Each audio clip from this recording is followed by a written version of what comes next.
Hello po guys, sa ngayon may tutulungan po sa inyong idea kung paano malalaman na umuusok na o kumakain na ng langis ang mga motor nyo o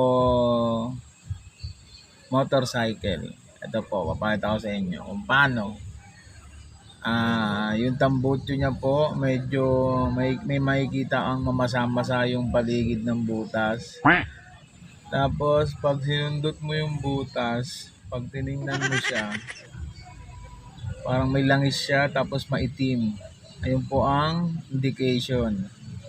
O, tingnan po natin to.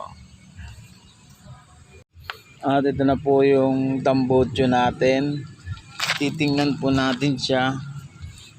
Ayan, medyo mamasa-masa yung butas, pero okay lang yan. Tingnan po natin yung ano. Hindi pa to nakain ng langis, tsaka hindi pa to nausok. Ganyan lang talaga yan. Syempre, tambutso yan eh.